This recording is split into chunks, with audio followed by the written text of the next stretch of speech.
যদি পছন্দের খাবার রান্না করা হয় তাহলে কেমন লাগে বলুন তো। আসসালামু আলাইকুম। আজকে রান্না করব আমার পছন্দের খাবার চিংড়ি মাছ, ছোট ছোট চিংড়ি মাছ। তো মাছগুলো ধুয়ে পরিষ্কার করে নিয়ে লবণ হলুদ মাখিয়ে নিচ্ছি।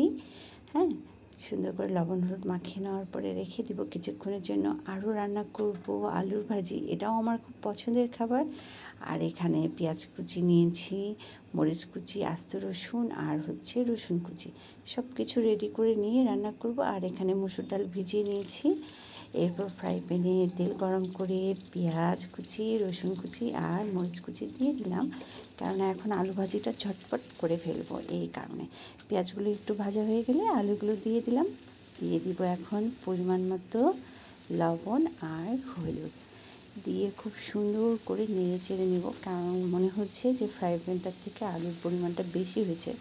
আসলে কিন্তু সেটা না, একটু পরেই কমে যাবে। এই যে দেখুন অনেকখানি কমে গিয়েছে, ভাজতে ভাজতে আরও কমে যাবে। এই পর্যায়ে আমি জিরা গুঁড়ো দিলাম, হ্যাঁ, জিরা ধনিয়া গুঁড়ো দিলাম। দিয়ে আলু ভাজিটা কিন্তু প্রায় হয়ে এসেছে, বেশ কিছুটা একদম কমে অল্প হয়ে গেছে দেখেন। আর রান্নাটাও শেষ, এখন আলুর ভাজির পালা শেষ। এবার যেটা করব সেটা হচ্ছে ডাল বাগার দিব।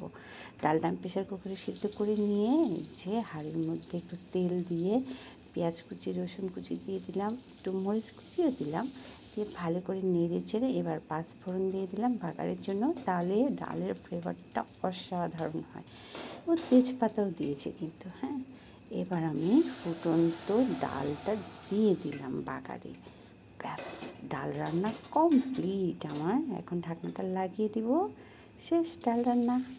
এবার ওই ফ্রাই প্যানটাতেই, আলু ভাজি করা ফ্রাই প্যানটাতেই কিন্তু তেল দিয়ে আমি এখন ওই যে আগে থেকে মাখিয়ে রাখা চিংড়িগুলো দিয়ে দিলাম। এখন সুন্দর করে একটু ভেজে নিব।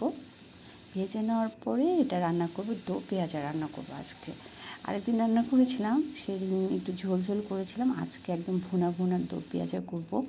এই রান্নাটা আমার খুবই ভালো লাগে। তো মাছগুলো ভাজা কিন্তু হয়ে গেছে। এখন আমি মাছগুলো তুলে ফেলছি, বাটিতে একটু একটু করে তুলে ফেলছি। চুলাটা তো অবশ্যই অফ করে দিয়েছি, না হলে আবার পুড়ে যেতে পারে। হ্যাঁ, এই যে আর একটুখানি তেল দিয়ে দিলাম, কারণ তেলের পরিমাণটা কম হয়েছে। এবার একটু তেল দিয়ে এখন আমি পেঁয়াজ কুচিগুলো দিয়ে দিচ্ছি। অন্য সময় আমি পেঁয়াজগুলো একটু বেটে দিই, আজকে আর ইচ্ছে করছিল না বেটে দিতে। তো পেঁয়াজগুলো এই জন্য বেশ চিকন করে স্লাইস করেছি। এরপর যে একটু লবণ দিলাম যাতে পেঁয়াজটা তাড়াতাড়ি একটু কমে আসে। এবার দিয়ে দিচ্ছি মশলার পেস্ট, এখানে আদা রসুন আর গরম মশলা ছিল।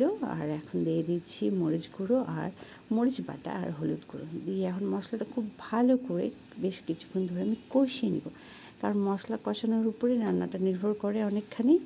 তাই অল্প অল্প পানি দিয়ে মশলাটা সুন্দর করে কষিয়ে নিচ্ছি। আর একটু পানি দিয়ে দিলাম, মশলাটা কিন্তু কষানো হয়ে গেছে, দেখেন তেলটা উপরে উঠে গেছে। এই পর্যায়ে আমি ভাজা মাছগুলো দিয়ে এখন সুন্দর করে নেড়ে চেড়ে বেশ কিছুক্ষণ ধরে কষিয়ে নিব চিংড়ি মাছটা। তো আমার রান্না আজকের মতো এই পর্যন্তই। সবাই অনেক বেশি ভালো থাকুন। আল্লাহ হাফেজ।